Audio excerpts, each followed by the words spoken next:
All right, good morning, everyone. For those of you just joining us, thank you and welcome to the OE Expo. Our next presentation is on shared services. We have an hour-long presentation on shared services, and we are recording this live. There's more than 200 people also watching this currently. The team is going to do a brief presentation, and then most of the time is going to be open to questions from you. When you ask questions, there's a microphone in each aisle, and we please ask you to use that so the people watching this online can also hear your question. We're going to have a brief presentation from the team now, and then we'll open it up to the questions. Joining us on the panel today, Keith Gillis is the Dean of, this says Dean of College of Engineering, and I don't know if you know that that's your new appointment. I'm supposed to know about that yet? I'm sorry, that's confidential information about that new appointment. Keith is the Dean of CNR and also the sponsor of Shared Services, the Shared Services academic sponsor. Andrew Seri is a professor of engineering, Dean of the Graduate Division, and the head of the OE office, OE Operational Excellence. Sandy Ketchpel is the Chief Administrative Officer of the Goldman School of Public Policy. Darylyn Swift is the Director of Service Quality and Organizational Effectiveness for Campus Shared Services Implementation Team. And Sybil Wurtenberg is the Communications Manager for Campus Shared Services Implementation Team. At this point, I'll turn the podium over to Sybil to take you through the introduction. Hi, thanks for coming. My boss, Tara Calmain, the Executive Director of Campus Shared Services Implementation, unfortunately fell ill this morning and is not able to be here. I know that she really wanted to be able to have this time with the crowd, but I'm going to do my very best to go through some short slides, and our hope today is to really spend more time doing Q&A. We know that there are a lot of questions, and though many of you have probably seen presentations on shared services before, has anybody? Or looked at it online? So what you've probably seen is a lot of information about the project itself. You see that we have teams and they're going out and they're doing meetings, and you've seen org charts and graphs and tables. We're not going to do that today. I hope we'll take questions about the information that has been given out in previous meetings, but what we wanted to do was just do a few slides on what we know is probably the most important question, which is how is this going to affect me? So really quickly, we wanted to go through what is it. We're still being asked, what does shared services mean? How is it possibly going to be structured? Our working definition right now of shared services is an internal service organization with functional experts, standard processes, efficient technology, and consistent high-quality service to the campus. And of course, it's all in support of UC's teaching, academic, and public service mission. What this really means, though, the internal service organization means that it's part of Berkeley. It's not outsourced. It's Berkeley staff, Berkeley employees working to support Berkeley departments. The specialization in HR, IT, finance, and research administration is a little bit different than the current model. What we've found in going out to campus is that there are a lot of people who are generalists. They do a little bit of this and a little bit of that. Moving into shared services, staff there will focus more on one of these areas, and there will be a tremendous amount of training to allow people to become experts in these areas. And everybody is going to be using new processes because of the work that we're doing.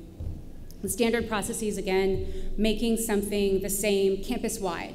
There are a lot of places on campus that have clustered and serve more than one department or unit, but what we're looking at doing is really implementing something that can provide administrative support to the entire campus.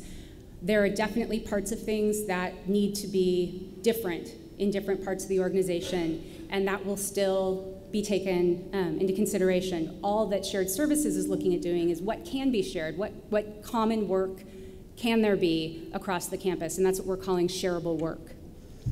The technology infrastructure is a key part of shared services. It's going to be implemented kind of in parallel with the organization itself, but eventually it will give us a common set of tools and a common infrastructure so that something like an IT ticketing system, when you call and you have a problem, we've heard some people have an Access database that they built themselves, some people actually have a product that tracks a ticket, some people have a yellow sticky note that they put on the side of their computer to remind them to call that person back later. What we want is to have one common system where anybody can call in from anywhere on the campus, and our service folks can look, know what your problem is, know where you are in the process of getting it fixed, and bring it to resolution more quickly, which is our definition of the consistent high-quality service. And then, of course, in support of the teaching, research, and public service missions, the reason that the arrow there is going out is because we see it as the fundamental thing that shared services will support. So what does it mean? What does it mean to you?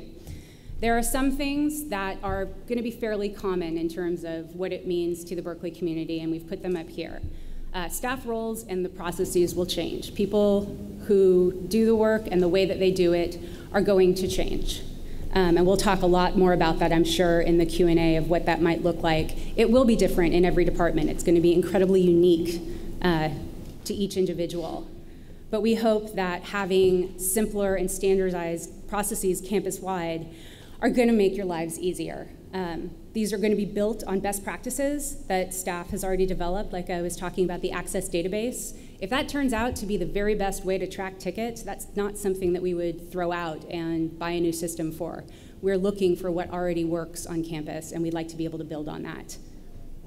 The common systems and forms across campus, again, will help us track that information. We want it to be as similar as possible where it can be, but we recognize that there are differences, and it will be different where it's needed. And wherever possible, we just want to simplify it. We want less steps, fewer layers, and we want to make people's lives easier, not harder. The stronger infrastructure will be a positive thing for Berkeley. It's not all going to be perfect on day one, but by putting in these common tools and making the organization more efficient, it gives us a broader support network. It gives you more people who can support the work in the departments. We hear stories about people who can't go on vacation because they're the only people who know how to do the budget. That's not going to be necessarily an issue anymore. There will be a lot of people who will have common skills that can help you. The upgraded technology tools, I think, will serve everyone, and ultimately, by having a more efficient organization, we'll be able to divert more resources to the university's mission. The clear accountability and escalation paths is basically just saying you will know who to go to, and you should expect resolution. It's going to be really clear who to call when you have an issue, who to call when you have a question, and shared services, when it is implemented, the way that we're setting up the organization, is going to be all about actually delivering the service and making the issues go away. So rather than wondering what's going on with something because you unfortunately have 20 other jobs to do, you're going to be working with someone who is focused solely on their functional area of expertise and making sure that you can do the other things that you need to do with your day. For shared services staff, there are going to be some key things that it will mean for you. It means the specialization within research administration, IT, finance, and HR. It's a team structure. We'll talk more about this again in the Q&A, and there's lots of diagrams online that you can look at. But there'll be an integrated team structure where folks from each of these functions, we're calling HR, IT, finance, and research administration functions. Each of those functions will have experts working together on a team to support a department or a unit. The service focus is core to shared services. Again, at the end of the day, we're a service organization. We're here to deliver the service. We will have people who are experts in the work that they need to do, but our job is to make sure that the campus's issues are solved. We're putting together a tremendous amount of competencies and job descriptions to make it really, really clear what people are going to do in shared services and what is needed to move around, either within that organization or the campus itself. There will be very defined career paths and a pretty rigorous performance management framework that's put into place so that you should never have to ask where you are, what skills you need to get to the next level. There will be proactive goal setting and check-ins to make sure that people are clear about what they need to be doing now, what opportunities are available to them, and what they need to do to take advantage of those opportunities. Which brings us to the training and development. It's not just about teaching you how to use a new system. Obviously, there will be that hard skills training, but there'll also be soft skills training for customer service and communication and teamwork. I think we'll probably talk again in the Q&A a lot more about the specific modules that we're developing so that people can get the skills that they need to get into shared services and also develop more skills once the organization is up and running. And then probably the biggest change for shared services staff is that we will all be located together. There will be one service center, one main service center. We do expect that there will also be satellites in various parts of campus because teams will need to meet face-to-face with the groups that they support. But for all practical purposes, there will be one center where we are grouping together a lot of the shared services staff. For local staff, and local staff is staff that that will be still serving departments and units, we hope to take away most of that administrative work. You'll obviously still be involved in initiating a process, giving information. You'll be interacting a lot with the shared services teams, but things like advising and public relations and alumni relations, student services, all of those things we're hoping that we give you back more time to focus on programmatic support and the strategic direction of the academic units that you work in. Local managers will probably be, there's a lot less boxes on this page, but that's because we're assuming that they will be overseeing work that was on the previous page as well as working with their leaders on developing the programs, strategic planning, budget management, and also really coordinating with shared services. There's going to be some direct oversight, a dotted line to that service team that is serving you. The units are going to be able to participate in the hiring of their service teams, the review of their service teams, and we expect that those service teams will become a part of the unit. They'll be going to staff meetings, they'll be getting the information because there's no way that they can really support a department unless they're very clear on the priorities, the personalities, and the things that go on in that local unit. And for faculty, we get this question a lot, is everybody going to go away? No. Again, we hope that there will be the opportunity to focus more on teaching and research. One of our guiding principles is to reduce the amount of time that staff and faculty outside of shared services spend on administrative work. And that's something that we're trying very hard to build into our new processes. There will be relationship-based services, which is what we are calling those face-to-face things. You'll not be calling 1-800 research assistants, so that you'll be talking to a faceless, nameless person supporting you. We do expect that there will be plenty of interaction. Although you will have options for service access, you will have more options. Whether it's face-to-face, walking outside and asking the person that's in the department for help, you will probably have some options to do self-service or telephone support if that's the way that you would like to get your service. And there'll be a clear point of contact and escalation. I think there was a lot of fear that with staff being not located in the department, we wouldn't be able to control the quality of the service that folks were getting. But there will be a person to go to, a number to call, a real live human being who will be in charge of helping you out.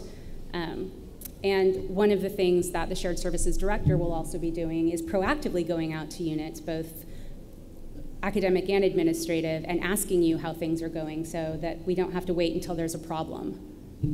We want to make sure that we're getting in front of everything as much as we can. In getting ready for shared services, because obviously it doesn't exist yet, there's a great deal of planning that we will be starting with our early adopters that were announced last week, in addition to the College of Natural Resources. We will also be working with the College of Environmental Design, all of the units in VCAF, the IST and Office of the CIO organization, and Biological Sciences. We have a deep appreciation for this this cohort of units, because they're really going to be the ones who are on the front lines testing all of these new things that are happening. We'll be working with them starting in April to go into the units, sit down, and find out about all the things that I keep hearing questions about. I hear a lot of, in my unit, we have this particular need that we don't know that anybody else has. How can shared services handle that? I don't have an answer directly right now, but that's what this pre-implementation planning is for, so that we can find out that you have, biological waste delivered to your site currently, and if we're going to be doing procurement, are we able to take that? Those are all things that will be worked on in the pre-implementation planning, and a solution will be developed prior to the implementation. We'll also be working with OEHR. There's a team of folks from HR, from Core We, and also from Shared Services that are going to be working with the unit leadership to make sure that staffing is taken care of, that we understand what gaps people are thinking might happen when shared services is implemented, and trying to proactively plan for those things. We also know that there are going to be issues that come up that we can't plan for, so we're going to be staffing up to make sure that we have resources available to help out with those. The other thing that's going to happen in the pre-implementation is developing and negotiating the service level agreements, and you're probably hearing a lot about that too. That's sort of the contract between shared services and the units that they're serving that says who's going to do what when, in how much of time, and we will take that very seriously. That's what we're going to be living by. Those are the metrics that we're going to be measured by, as well as whether or not the folks who are working in shared services are happy, whether they feel like they have a good place to work still. We'll also be looking at service quality metrics, at cost metrics for efficiency, and I'm sure other things that will be negotiated in the service level agreements. We don't yet have a schedule of other cohorts. The early adopters that I alluded to earlier are the first to go live. We're looking at implementing and moving to shared services with those folks in the fall of this year. We do not know yet where others will be staged. Again, Tara is going out to talk to leaders to figure out where people see themselves in this process, as well as who they see themselves grouped with, because we want to look at the similarities between different departments and group those folks together to get the best kind of service that they can. Our next milestones are going to be the workforce strategy report. I think a lot of people have been waiting for this. This is the methodology that we hope to use for staffing shared services. We've been taking it around campus, getting input from everybody who works in the departments now, from the deans, from the vice chancellors. We're going to be going to the unions. We want to make sure that this is something that's going to work for everyone before we bring it out broadly to the campus. Workforce training and development is also going to be something that we talk about way before implementation, so that people know where they can go, what training is available to them, what resources are available to them, as well as where they may find themselves once shared services is implemented. That's something that we are planning on doing up front, so that even if you are in a later cohort, we want to do a staffing plan this year so that people can plan for what might happen when their unit rolls in. The funding model, how this is going to be paid for, savings, cost, is also something we'll be talking about in May. Baseline metrics that I was just talking about, the service quality, the workplace quality, all of those are going to be talked about in May as well. And we are re-engineering processes. We've been doing this since late last year. We've been working with, I think about 200 people came to a bunch of workshops right here, and helped us understand how things are being done right now, how the work that shared services will do is being done right now. we'll be reconvening a lot of those groups to re-engineer it and see what the most efficient way to get that work done is. And the early adopters, starting September 1st. That's all I have. I hope that was not too long, but again, what we really want to do is take questions, and we have this panel of folks who have been helping us shepherd the project through and also working on a lot of the work groups, not being shy at all about what the real needs of the campus are, and we hope to be able to answer your questions. So thank you.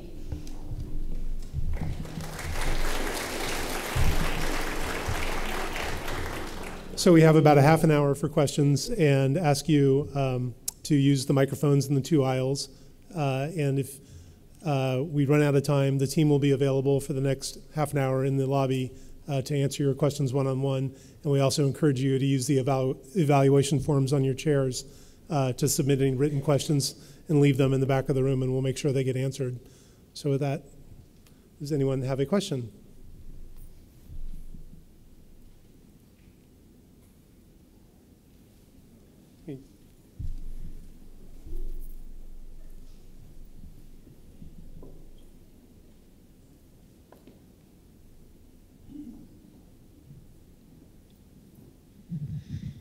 Hey, so it's my understanding that the team approach is to facilitate communication and working across functional areas, but there's also a huge amount of value that's added by people who are in the same functional area collaborating and helping each other, and I want to know how shared services is going to incorporate that and take advantage of that. The plan right now is to sort of do both. We absolutely want to have teams who support each other, sit near each other, but there will also be an entire community of practice in shared services where you can look to other HR professionals or IT professionals for assistance in helping out someone that they may not directly support. That is absolutely something that is planned on for shared services. Thank you. If I could add to that response, actually, the Shared Services Organization is set up as a matrix structure, and so all of the people who are doing, for example, research administration will report into a research administration director, and that person reports in a dual way to the director of shared services overall, and also to the functional leader for research administration, which would be the Office of the Vice Chancellor for Research. So there is a way for all of the people who are involved in providing a similar kind of service to be very tightly integrated with one another, even though they reside on different teams and serve different groups of the campus population. Yeah, if I could just add to that, I think it's a really good comment. And we would be very foolish not to take advantage of the way that we've learned to function here, in part because our procedures aren't always clear.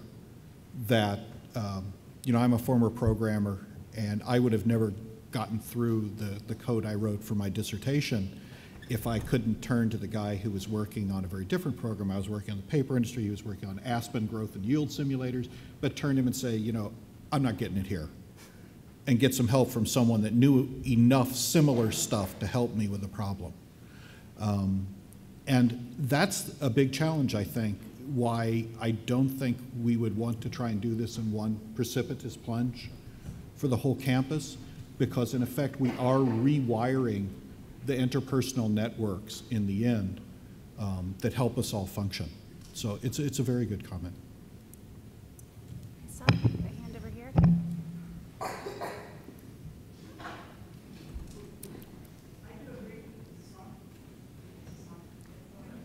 Yes.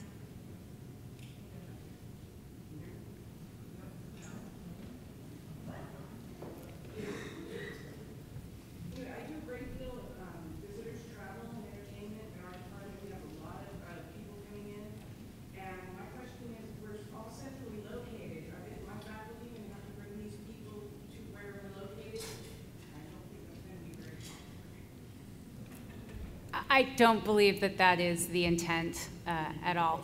Oh, I'm sorry. The question was that there's a tremendous amount of travel and entertainment that's done in this department. And when shared services is implemented, where will those people go? Will faculty have to be the people who shepherd them around? That is not the intent of shared services. Our hope, again, is that we will be able to take enough off of the plate of the folks who are in the local department that they will be able to focus more on bringing people to campus and giving them an experience that's worthy of Berkeley.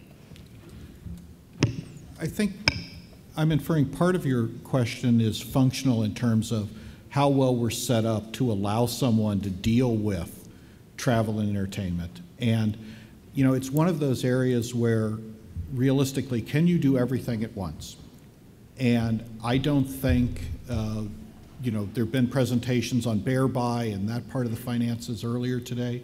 And obviously that didn't extend to some of the concerns you have to deal with.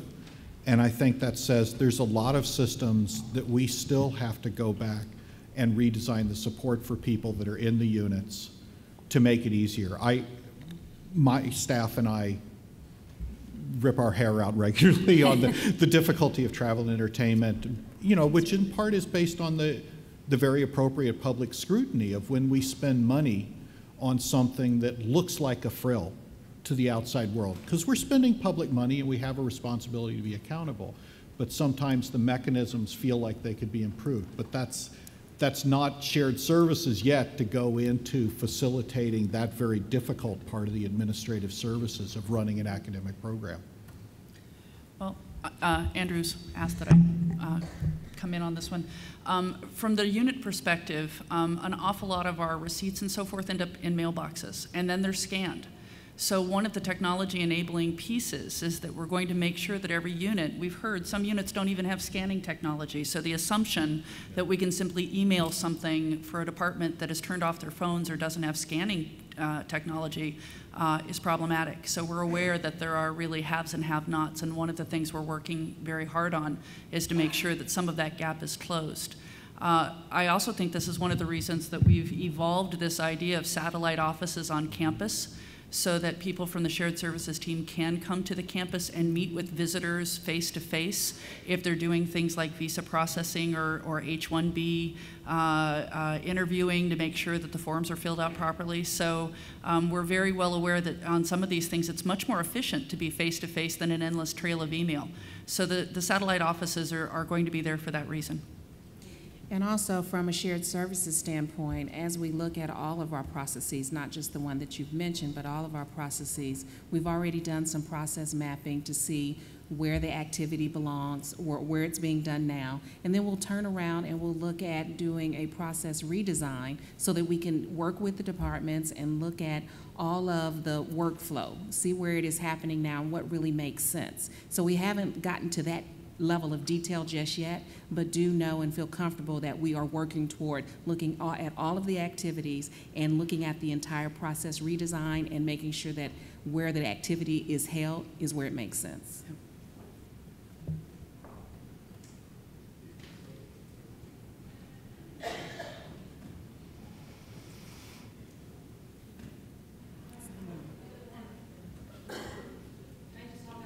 Yeah, we can repeat the question.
Oh.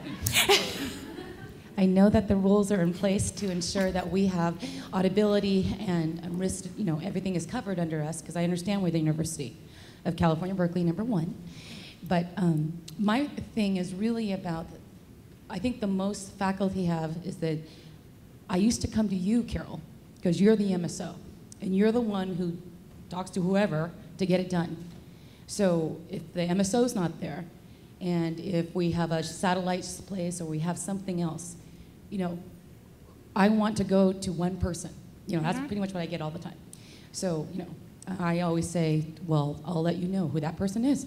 But I think that right now, when we're in a state of flex, when we're in a state of actually sitting here, operational excellence, Simplify Cal, I started with a typewriter. And I started with the computer in 1988, a little tiny screen. So my thing is, it's been 3 different transitions, or 5, I can't remember, can't keep count. But it's really about the sensitivity about the Berkeley culture. The Berkeley culture is about faculty, staff, and students. Mm-hmm. We're a different culture from the private sector. Yep. And we need to have the support.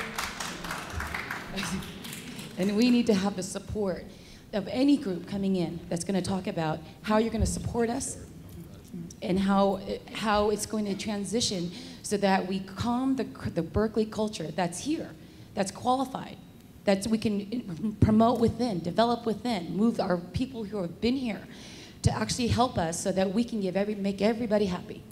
Because I have 5 years to help you. Let me see if I can start to address your question, which is really about whether faculty are going to have relationship-based access to services.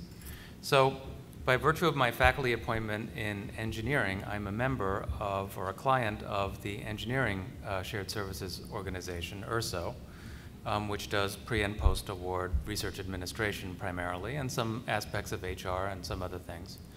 So I always have a specific individual who is my point of contact inside ERSO. That person also works with a number of other faculty members, but that person, Noriko is my person, is the person I go to when I want to put together a research proposal, or when I want to understand the expenditures on my grant, or when I want to develop a projection to see whether I can keep paying my student over the summer off another grant, and so forth. So the value of having that personal contact is that she knows the style in which I work. She knows that I don't leave things until the last minute, for example, which she's grateful for, I'm sure. She also knows the kinds of funding opportunities that I like to take advantage of. She knows the kinds of collaborators that I have at UCSF and UCSD and so forth. And so that personal relationship is valuable in allowing me to do my work. Within the shared services organization that we're setting up now, we're going to have exactly the same kind of relationship-based service provision in those areas where it makes sense. It really makes sense, for example, in pre- and post-award research administration. So that's one of the key areas. Maybe Darylyn can talk a little bit about service quality assurance and the way in which the organization is being built so that people do feel they have a good quality service and the ability to have input and feedback into how that's going. Sure, I will. And there's 2 points that I want to make. One is about service quality assurance, and the other is to address your concern about private sector type of organization moving into a higher education.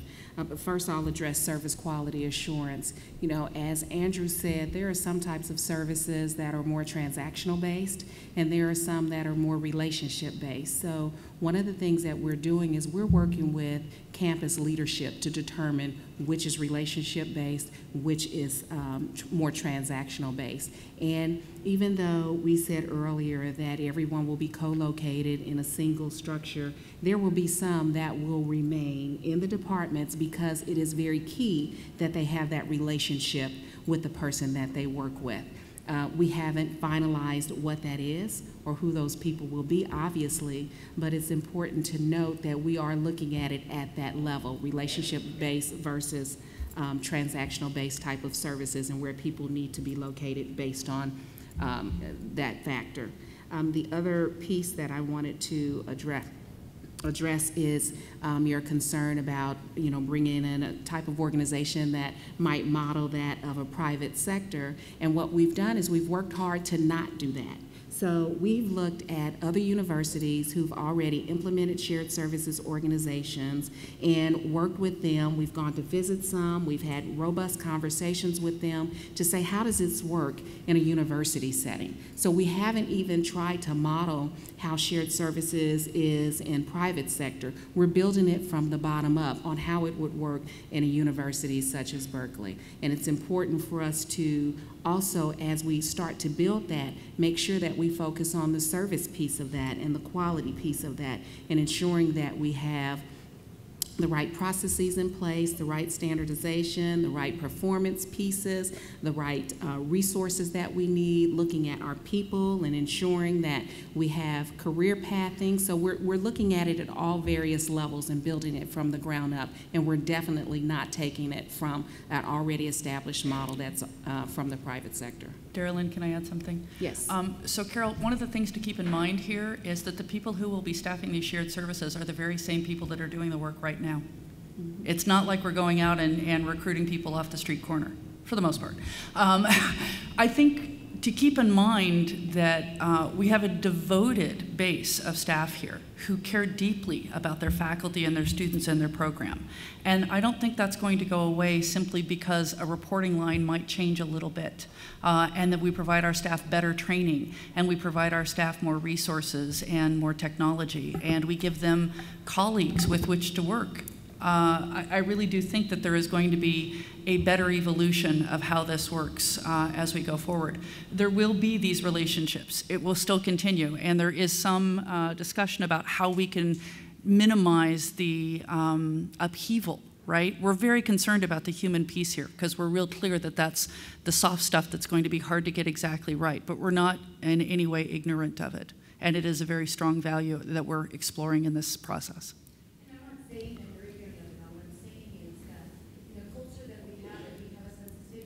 Mm-hmm. Change, the climate of the entire nation that has an employment, has a job, are reducing. Right. So I know. Right. But what I'm saying is that we're here in Berkeley, and we have, this is an amazing place to work, and that's why it's happening.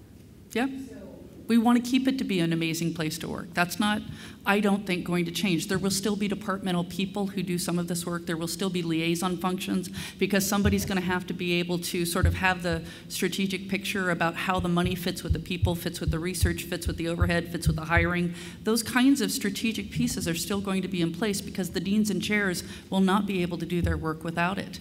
And I think Darylyn would absolutely agree that, there's not going to be somebody in shared services saying, oh, look at that. It's a week before the submission date of the grant, and we're now, in a point where we can't actually get it to SPO, and so therefore I'm not going to respond to your request.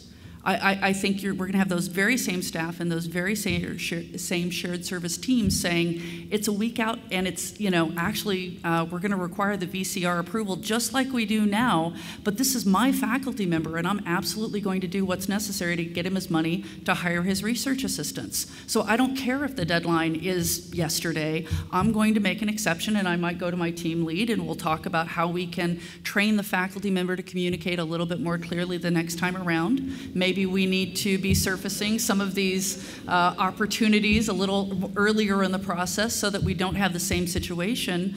But over time, it's going to be a mutual training, not just of the staff, and certainly not a culture, I think, of, no, I'm sorry, we're not going to do this because this doesn't meet the deadline criteria that we've set. I think your question goes right at the core of an internal question about providing services, which is the difference between being an enabling function or a service function and a control function.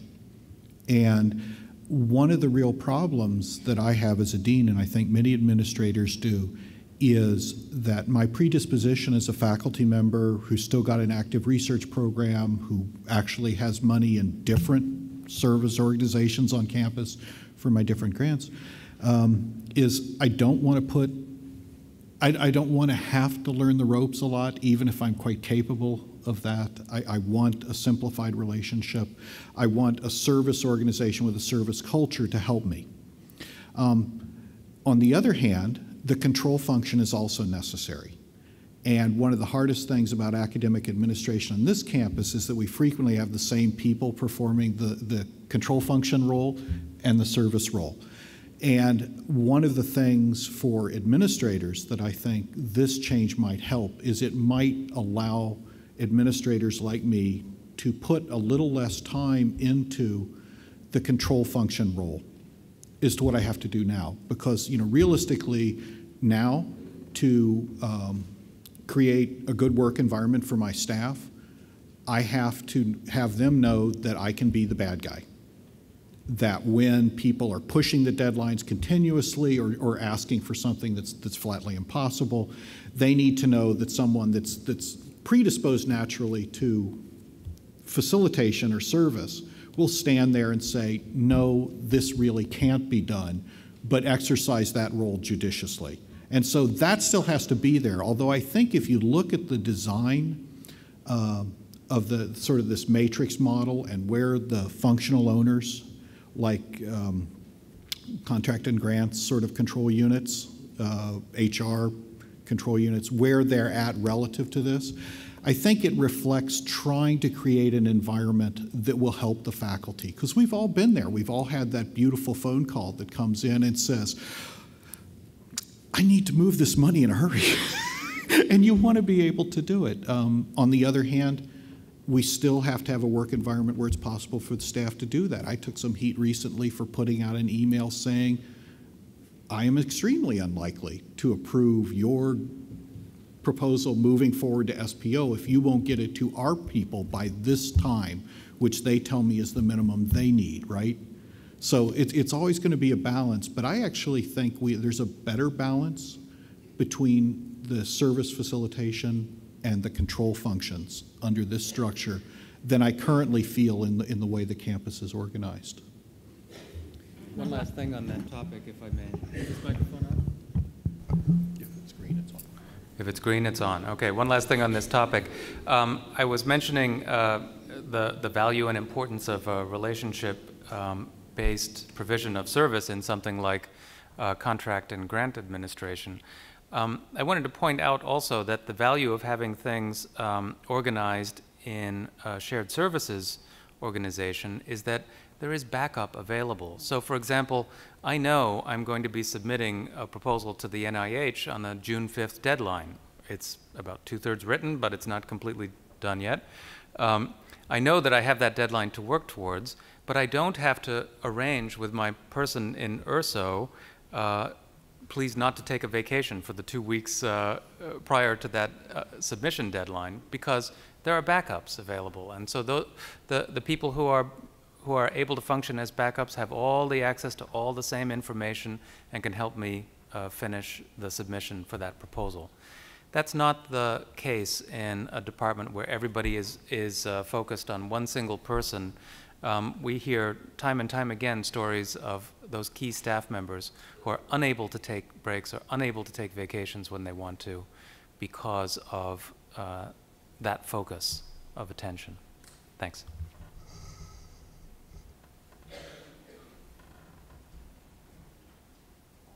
Good afternoon.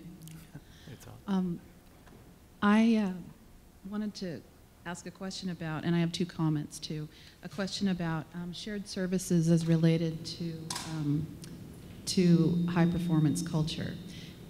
What we're concerned about when we hear, and I say we, sometimes this comes up in meetings that I'm in that are either in the department or in cross-functional teams that I'm in on campus. How is what's working and that is already high performance being taken into account in considering the changes for shared services? And I know that they are, but what are the methods for that being done? Because what we're hearing, for example, I'm lucky to work in URSO, is that the changes will be across the board whether or not what is happening is working well. That there are very few, say for example, URSO will not be spared a lot of the changes. And, you know, I'm not saying that we should have special treatment, but I think this analogy applies to many people, because I think people are talking about feeling like certain things work and certain things are in place, and to break up what works and then to reformulate it is, you know that will be difficult. So I bring this up to ask and to also comment that that's very important, of course. So the comments are related to learning about what's working. I know there are a lot of meetings. I know that we're pulling people from the organizations that are working well and getting information from them, because a lot of my supervisors are in those meetings and gone a lot. But I'm kind of wondering how often, and if it's possible or planned, for individuals to come and actually sit and witness what's going on at the staff level, at not the supervisor, not the manager, not the director level, to really see the kinds of problems that people come up against. And if that can be an effort that is either more consistently done, or is just in part, integrated. And then my final comment is that, see, I get like this and I can't remember my, that I hope that when the decisions are made about how the workforce is going to change, or how we're going to move people from one group to another, or into a shared service organization, that as much attention and information and outreach and comment that it's happening at this point is going to be happening at that point, because we're hearing, staff is hearing that changes are coming and that we have to be ready for change, and that there are certain decisions made about that change. But the conversation is, of course, still at a very high level. When the implementation plan comes, how much will we be involved, and how much input will we have? And I think that that timeline often gets compressed. So that's my comment. Thank you. I'm happy to take, I'm going to start at the question about how the shared services team is looking for recognizing and documenting some of the best practices that are on campus right now. I do know that during the process mapping that we've referred to several times, one of the questions we asked after everybody told us how they did things was, with a group of folks who do it all differently, what's the best way? I was sat at a table once where we were talking about how people get hired, and I can't remember where the folks were from. I think they were from the library. They kept saying, oh yeah, we have a system for that. We have a system for that. And everybody else at the table was so jealous because they wanted that system. So we're gonna obviously look at what that system is and whether it's something that we need to put into the re-engineered process. We will also be going in for pre-implementation to look at what the day in the life of staff in that unit is. I don't know that we would be able to really effectively create an organization that could serve a department if we weren't clear on what the real needs of the department are. So that is planned, and I don't know that there's a formal piece of paper that you can look at where we're mapping which best practice will go where, but it's something we're taking into consideration. Like I said, we don't want to start all over again if there's something that can be made available that's already been developed by staff who have been incredibly creative in developing ways to make their units work. Is that it? Please. Okay, also in terms of, you started out talking about high performance culture. So you have the process piece of that, and you also have the people piece of that. And we're going to really work hard to utilize the tools that we already have on campus, and in ways that we can enhance. We're working with people to enhance those so that we can focus solely on goal setting, coaching, mentoring, looking at soft skill development, technical skill development, functional skill development, so that we can make sure that we are cultivating a team of people who are, as a team, high performers and who are individually high performers as well. And when we talk about just the workforce strategy and making sure that we have the right people at the table as we develop that going forward, we're working very hard to pull in the right people who have the background and the knowledge and the expertise to help us move in toward a strategy that is most beneficial for all. And I do want to just let you know that as we talk about, what strategies we should focus on, your deans and your senior administrative leaders, your chairs, they are, part of that discussion. And I will tell you, they are your biggest advocates. So they want to make sure that we're doing what's right for everyone who may be affected by shared services. So we are working very hard to make sure we bring the right people to the table to have those discussions. I think this is our last question. Hi. Ladies and gentlemen, we have time for one more question, but the panel will be available in the foyer afterwards for a half an hour to answer more questions from you. I'm an HR manager in a department, and I'm going to speak for the people that I hear at the water cooler and in the hallways. There's a huge amount of anxiety about this transition. It's the people part, the human part that you're talking about, that's creating a tremendous amount of stress. And I know that there's a lot of information out there, but there's also a level of distrust at the department level. For example, the early adopters. We hear there's early adopters, but we don't know where they're going to go. They're going to be moving, but where to? We hear there's a center. Where is it? We're going to hear at the end of the month. We haven't heard. There's a lot of anxiety. People have emotional attachments to their departments, to their colleagues, to the faculty they support, and they don't necessarily want to just be placed with someone they don't know, a supervisor they maybe worked for 10 years ago and did or did not like, or did not like them. They want to have choices in their own career. And, the transition piece is very, it's creating a lot of anxiety, I think. So those are two things, and the very last thing that I can say is that the shared services for transactional work does make sense, but everything eventually is a transaction, and I just hope that, as the other Kendall said, that you take into consideration that before that becomes a transaction, there's usually a tremendous amount of back and forth analysis that happens at the departmental level.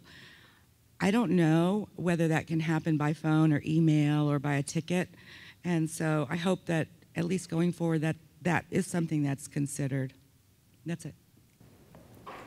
We will. Thank you for that comment and all the questions.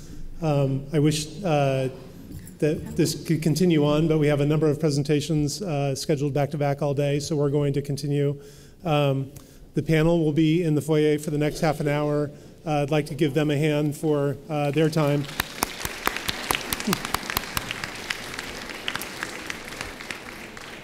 And at 12:50, we'll have a presentation on high-performance culture. If you don't have a chance to ask the panel a question, please write it down on a survey and turn that in the back of the room. Thank you.